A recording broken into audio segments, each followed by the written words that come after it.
Hi, welcome back to the Gem Hawks YouTube channel. Thank you for continuing to support me here and on Facebook and Instagram. It's lovely to have your company, and I do appreciate all the support, subscriptions, likes and comments that you're leaving for me. Today I'd like to show you a design that you can turn into bangles, into chokers, into earrings, into pendants. There are all sorts of things that you can do with this basic technique. So I know this technique as plaiting. You might think of it as braiding or something different. So that's what we're looking for. Exactly the same technique as you would braid hair. So you're passing over or under. We're using 3 strands. You can make this much more exciting by taking the number of strands up and create quite intricate and unusual designs. You can work with solid sterling silver and then run it through a rolling mill. You can even kumihimo with wire. Now I want to show you a very, very basic entry-level variation which will work beautifully to make a lovely bangle, a plaited bangle. So if you'd like to join me down at the desk, I have for you here one sample. Now these are pink plastic beads. I think they're called miracle beads. They have a lovely shine to them. I've had them for a very long time, and although it's not my usual colour, not my usual material, they seem to work really well with the silver plated copper core wire that I'm using today. Now let's talk about the wire itself. You're going to need 3 lengths of wire for this project, and they all need to be the same gauge, 0.8mm or 20 gauge. As I say, I'm using a medium soft silver plated copper core wire. One of those lengths needs to be around about the 18-inch mark in length, and onto the end you'll need to pop a little wrapped loop. Now we have a video of me showing you how to do a wrapped loop if that's not something you've done before. The other 2 lengths can be a couple of inches shorter, maybe sort of 15 inches or so in length, but they all need to be the 0.8 20 gauge wire. So I'm going to refer to this one at the beginning as my core wire, but as you'll know if you have done any kind of plaiting or braiding in the past, that constantly changes. The other 2 wires that we're using, just putting a little bit of heat into the wire as we would normally do, what I'm going to do is come very close to the end of my round nose pliers, and I'm going to start by turning almost a complete loop. And then rather than keeping that flat as we normally would, I'm going to move ever so slightly underneath that start point so that I'm going to get almost like a double gizmoed effect, but I want to keep that the same size. So rather than making a little bit of a cone that goes down the tongs or the prongs of your pliers, what we're going to do is just make 2 turns of wire that sit at the same size, which is really quite small. So I've got 2 of those. Just need to make sure that that's nice and tidy, but we don't want to close it up too much. I'm just going to give that a little bit of a gentle modify, just to make sure that that sits how I want it to. Now, if you can see any glue on my fingers, I'm very, very sorry. I have been doing decoupage today, so apologies if that's getting on your nerves in any way. So what we're going to do is slide both of these looped wires onto the main core wire. So I'm just going to pop the first one on and the second one, and then draw them down onto, whoops, that's caught on some other bits and bobs on my desk. Bring that so that it sits down with the other section, and then you can choose which way up is more aesthetically pleasing for you, at which point I usually knock literally everything off the desk. So there we go, we've got our 2 little bits of extra wrapping just here, and you just need to make sure that at this point you're happy with how that looks, and because we're going to move on now. So the first thing that we're going to do is look at the wires that we have. So we've got a right wire, a central core wire and a left wire. Now these are going to be in constant flux. So the first thing I'm going to do is take my right hand wire and I'm going to thread on one of my gemstone beads. Now today I'm working with a fancy jasper, which is just another name for a multicoloured jasper that doesn't have its own real name. So once I've loaded my bead into position on my right hand wire, I'm going to draw that across the core wire, my central wire, and push that down slightly. The next thing that we're going to do is add one of those same beads onto my left hand wire. I'm going to try and alternate if I can between the colours of the beads, just to show you what it looks like when you don't have the same colour all the way. This is the sample, which is obviously all exactly the same.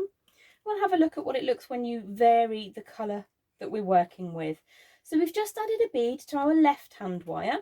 So I'm going to push that gently against the central body.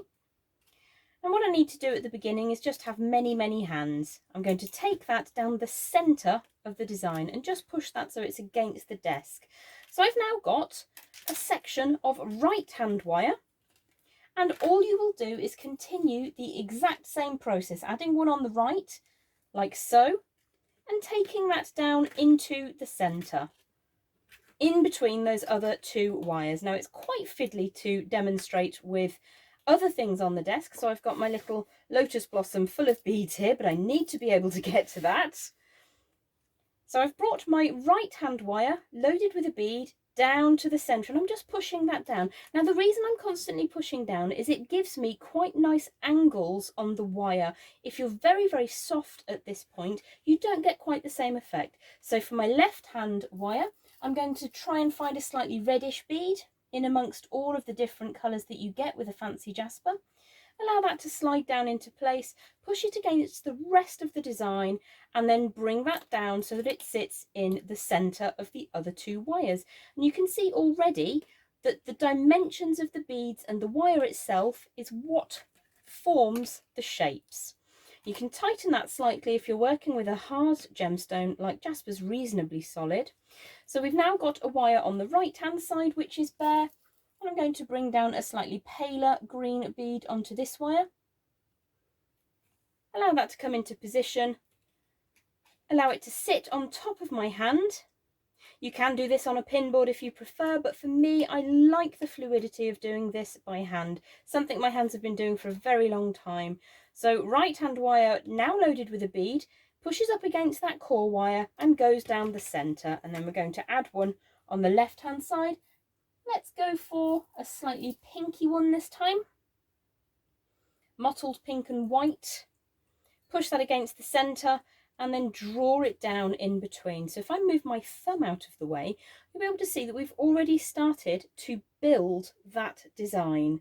So once you get to the other end, I will show you how to finish off. But I think before I do that, I might just do a few more bead loads and see what it looks like a little bit longer. So we'll just speed through this next section.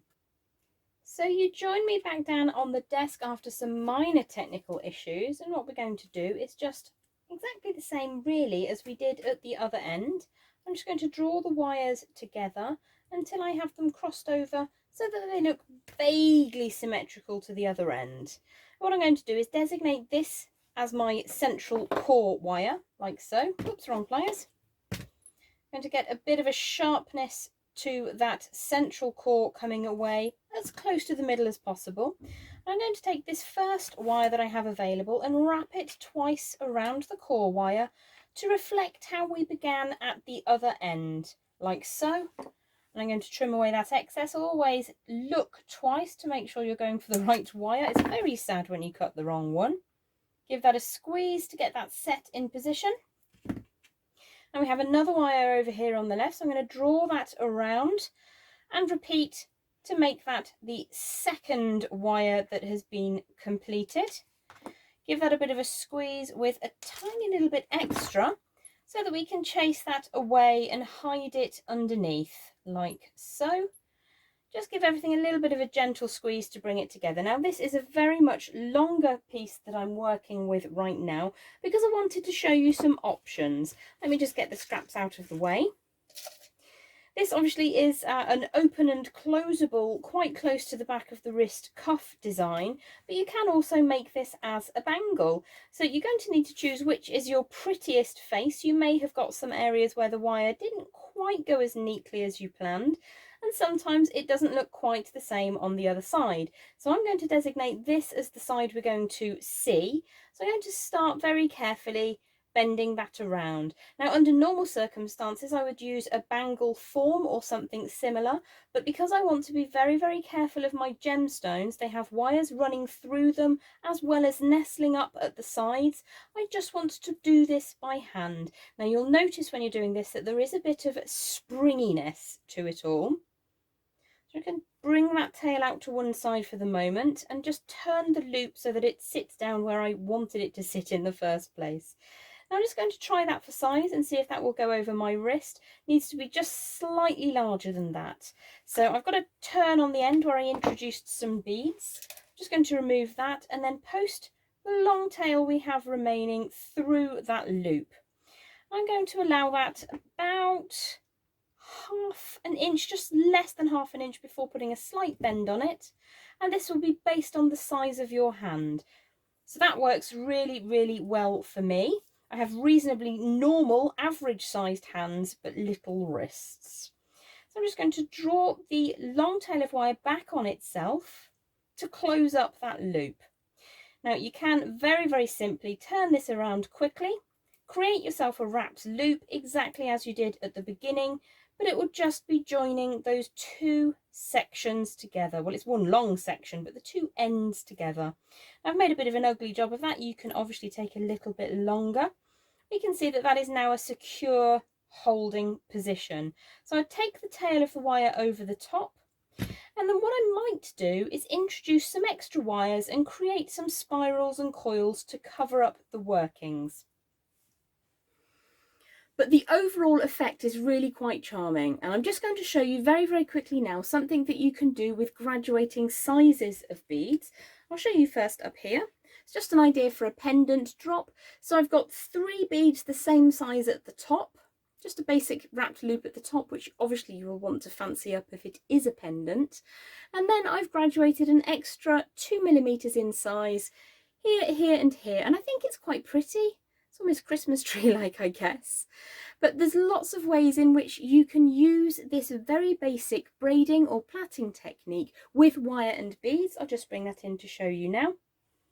Pop that down on the board. Obviously you will want to spend more time making your bales fancier.